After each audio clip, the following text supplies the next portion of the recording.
Greetings, my guzzlers.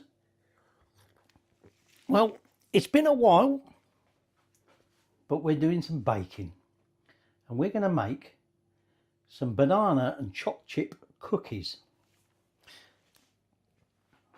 Now, I'll tell you where I got them from and what you're going to need. But it's essentially a type of banoffee cookie, but I'll explain.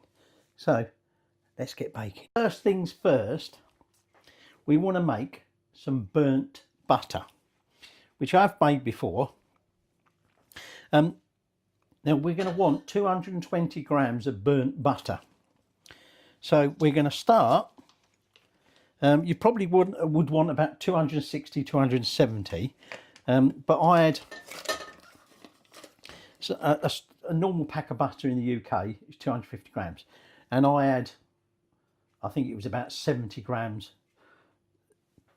in a little bit, if you like. So I've just chucked all that in there because I might as well use it all up. And you can always use whatever burnt butter you've got left for other things. So let me just get rid of that. So to make burnt butter, if you can't remember from before, we basically are going to melt it down, and we want to get it boiling.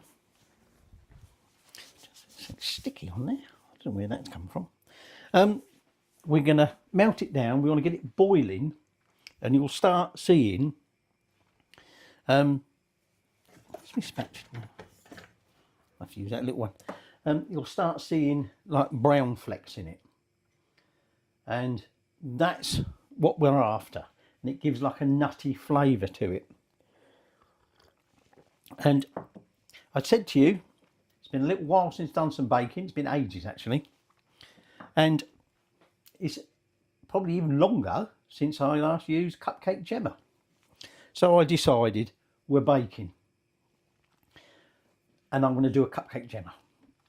So I found some banoffee pie cookies, and I thought, well, they look good. And we are essentially making the cookie part. I was going to say slightly modified it, but I don't think I have. No, I haven't.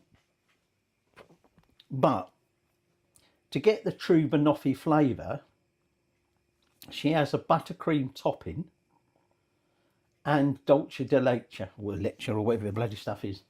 Okay.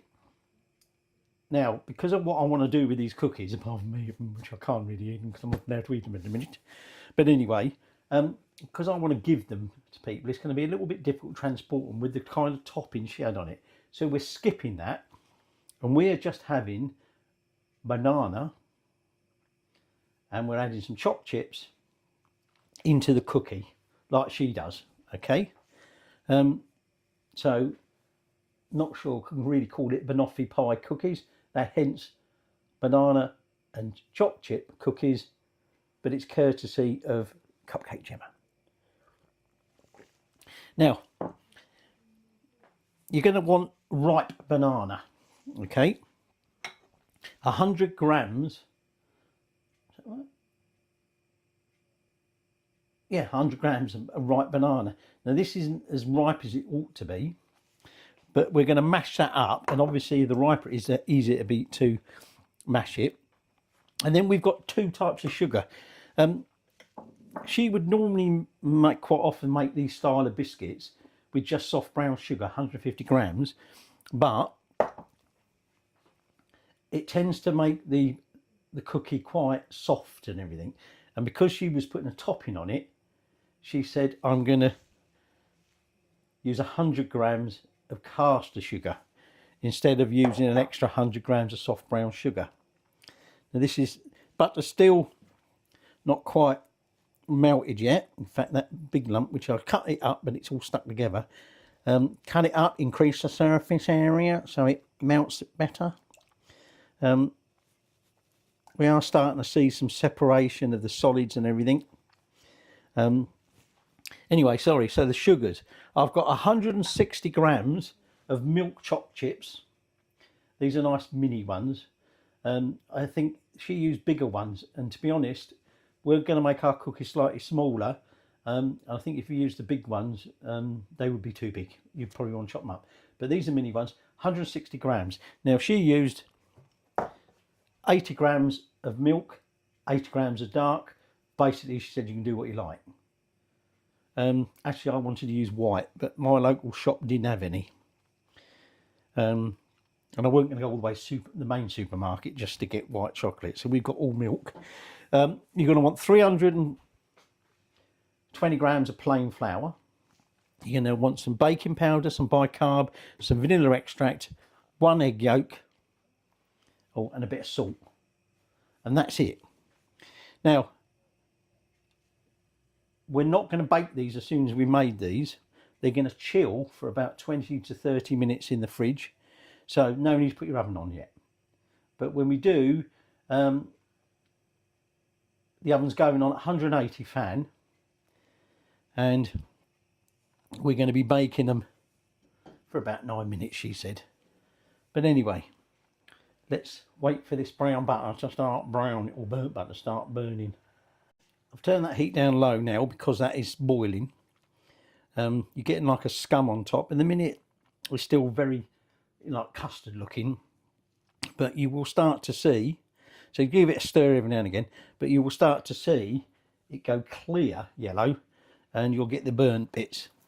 In the meantime, I've got my banana and I'm mashing it up, and we want it quite sloppy. Now, like I said, this wasn't quite as ripe as I wanted, but essentially we don't want any lumps in it, so just need to perhaps work this a little bit more than you would need to with a ripe banana. If it's looking black on the outside, that's usually the sign you're looking for. And equally, it does actually enhance, the ripeness will enhance the sort of banana-y flavour and aroma, apparently. So, just going to keep mixing this up. Like I say, she said you want it nice and sloppy. There are some little lumps in there. I'm not really sure how easy that's going to get it really, really smooth, but I think that's more or less going to be it. So we really can't do any more until this butter is done, and we've measured out 220 grams of it, and we've let it cool a bit. We need to let it cool a bit. We still want it molten. I mean, you can, if you want, skip burnt butter and just use melted butter, but you don't want it hot, because when we put it with the egg, you'll end up cooking the egg, and we don't want to do that. We don't want scrambled egg. It foams right up to the top. Just before it started foaming, the butter had clarified, and it was starting to get darker, but it just kept foaming and foaming and foaming. I've got little brown flecks in the foam. The foam's now subsided, but I can't actually see for sure. I can see if I look on the bottom there. I think we've probably, you can't really see it because of the foam in there, but we have definitely got the dark brown flecks that we're after. So at this point, we are going to just leave it off the heat, and I'm just going to now, like I say, let this cool. So to my banana mixture, I'm going to add a teaspoon of vanilla extract. Whoops, went a little bit too far there, but never mind. And we're also going to put that egg yolk in there. And now I'm just going to mix that together. And then that will be ready to add to the butter and sugar mix when that's ready. But what we can also do at this stage is with our flour. Now we're going to be making lots of mess again, so I'm mixing my flours up in here, but we're going to be adding them to the bigger bowl in a bit. But we want in here half a teaspoon of baking powder and half a teaspoon of bicarb. Check I've got that round the right way. And we want some nice fine salt. We want half a teaspoon of that as well. And now what I'm going to do is I'm just going to use the whisk, just effectively mix them all together. And now that stage is ready. So we've got our banana, egg and vanilla mixture. We've got our sort of flour mixture. So now it's just a matter of waiting for this butter. Oh, you can see lots and lots of brown flecks in there, to cool a bit. And then we're going to measure, like I say, 220 grams. There's a bit of flour in there. That's why I'm bothering, because I've been putting flour in a bit anyway. But we're going to want 220 grams of, when I say cool, it can be warm. As it happens, I've just weighed out, because that'll help cool it by transferring it to a bowl, but I can feel how hot that still is. You can see the brown flecks on there. Okay, try to keep it stirring, so we got some of them in there as well. But there you go, barely anything left. So it was a good job I did actually put extra butter in there. What you could have done, if there wasn't quite enough from that, just melt down some butter and add that into it. Okay, because you wouldn't need an awful lot more. But yeah, I was expecting to have quite a bit more left. But there you go, I won't be using that. That'll just get washed up now. So we're going to let that cool for a little bit, and then we will be adding our sugars into that. Still a little bit too warm for the egg, but at this point I'm going to put in those sugars. Okay, and using our whisk, we just want to mix this all together. Get that, that is warm, that. Get that sugar dissolving in that butter. Okay, so we've got a nice smooth mix. That's still well too hot yet. So like I say, these cookies, it was her version of banoffee pie, so it's got the classic flavours. It's just that ours are going to lack the topping that she puts on it. But if you check out her YouTube, you can get the full recipe. Like I say, I was originally going to make the full thing, but because I've got to transport these and give them away, it's not like an iced, you know, where it hardens or anything like that. It would be quite a soft buttercream on top, and the dolce leche or whatever it is sort of runny-ish in that. So I've decided to skip that. Now you might have just seen in shot there, I've got a little flat dish. When this needs to chill, you can do it in the bowl if you want in your fridge, but she said actually if you spread it out in a flatter dish, and that was the only one I had close to hand, that one, it'll help it cool quicker. So at this point I'm now going to add in the banana mixture, because it's now cooled sufficiently.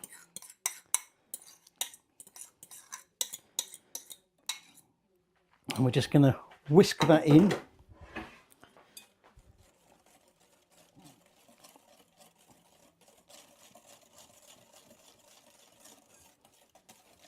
So it looks almost like the egg scramble, but it isn't. That's the little lumps of banana where the banana was still not quite ripe enough to fully match it. But that don't really matter.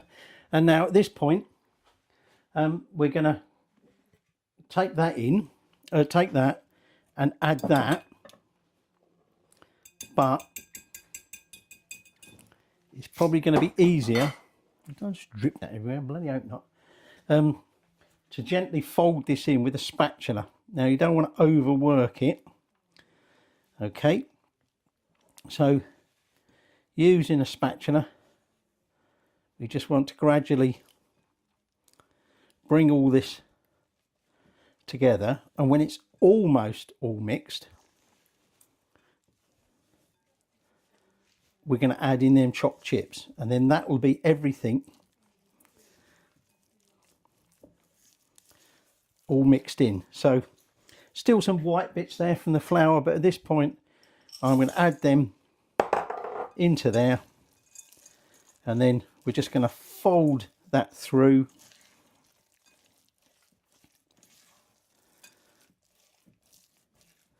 And like I say, we don't want it overworked. Just make sure there's no pockets of flour, which I can't see any. And so that now is ready for the chilling. Now, like I said, you could put it that in there, but you know, sod it. Let's have some more washing up. So I'm just going to add that to that. Just gently spread that out. Now, she said you want to chill it for about 20 to 30 minutes. And if you're going to be any longer than that, then cover it with some cling film so it doesn't sort of crust. She ended up saying, oh, well, this is mine been in there 40 minutes, mine's fine. So, whilst that's chilling, we'll put the oven on, like I say, 180, and you want some baking trays, and we're going to weigh these out. Okay, so you need your scales. So, let's that chill. Right, so that's had about 35 minutes. I was waiting on the oven. Actually, then the oven decided to go over temperature, so I've had to let that through. So I've got some baking trays ready.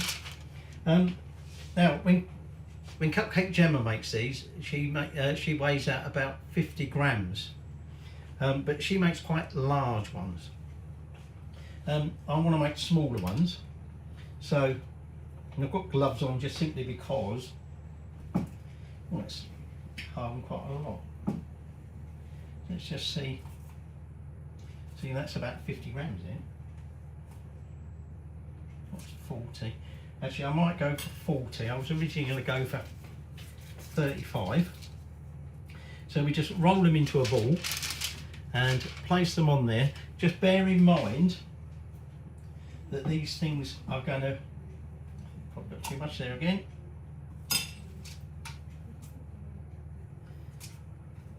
These things are going to spread out. Oh, what's going on with my camera? It's playing silly buggers.